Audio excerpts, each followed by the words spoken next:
Bonjour. Vous êtes nombreux à vouloir prendre la parole devant plusieurs personnes à la fois avec confiance, avec aisance, en conservant tous vos moyens.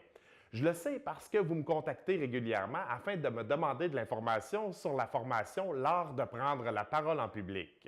Alors pour vous et ceux qui n'ont pas encore osé me contacter, voici. La formation L'art de prendre la parole en public, c'est une formation qui se donne devant un maximum de 6 participants. Vous avez besoin d'un public pour progresser. Donc, ce n'est pas le type de formation qu'on peut suivre dans le confort de son sous-sol sur le web. Mais avec un maximum de 6 participants, c'est un public restreint. Et comme formateur, ça me permet également de travailler beaucoup avec chacun des participants. La formation est d'une durée de 4 jours à raison d'une journée par semaine pendant 4 semaines, de 9h à 16h. Pour les gens très occupés en semaine, nous avons également les sessions en format week-end, un samedi sur 2. Pendant les journées de cours maintenant, 80% d'exercices pratiques et 20% de théorie. Vous ne m'entendrez pas beaucoup parler de communication. Vous allez en faire et je vais commenter vos performances. Alors, ça ressemble à quoi les exercices? Tout d'abord, des exercices de diction. Vous avez un cahier d'exercices et on retourne à la base. On fait de la diction. Pourquoi? Pour travailler la prononciation, l'articulation. Combien de fois des gens vous laissent un message sur votre boîte vocale et vous n'êtes même pas en mesure de les rappeler parce que vous ne comprenez pas la moitié des chiffres? On va travailler cet aspect-là où vous allez avoir une bonne prononciation. Nous allons également procéder en cabine d'enregistrement à l'enregistrement de plusieurs textes, divers textes. Pourquoi? On va travailler avec ça, la débit, la couleur dans la voix, votre timbre de voix. Sur quel mot on appuie pour avoir un discours dynamique, qui n'est pas monocorde.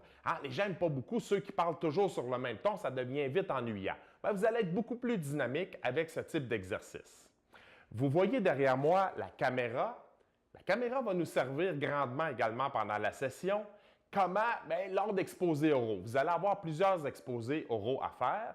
Certains seront captés à la caméra parce qu'au-delà des mots et des sons qui sortent de votre bouche, le non-verbal est aussi important. Nous allons développer avec ça votre gestuel. Nous allons travailler sur votre posture. Vous allez voir à l'écran ce que les gens voient quand vous vous adressez à eux. Autre exercice très pratico-pratique, vous voyez ici un lutrin. Alors, comment on se sert d'un lutrin? Lorsqu'on a un texte à prononcer au lutrin, un discours par exemple, quel est notre rapport texte-auditoire? On se place comment au lutrin? Ce sont des petites choses, mais qui font toute la différence parce que très souvent, vous n'avez pas pu pratiquer ce type d'exercice ailleurs. Comment on se sert d'un micro également? 9 personnes sur 10 que je vois dans des événements et qui ont un micro ne savent pas s'en servir. Les étudiants de communication Jean Malo, après une session de cours, eux savent comment. Nous allons même simuler une entrevue à la radio où vous serez mon invité, je serai l'animateur et on va discuter de ce que vous faites dans la vie. Alors, on réécoutera ça ensuite et je commenterai votre performance.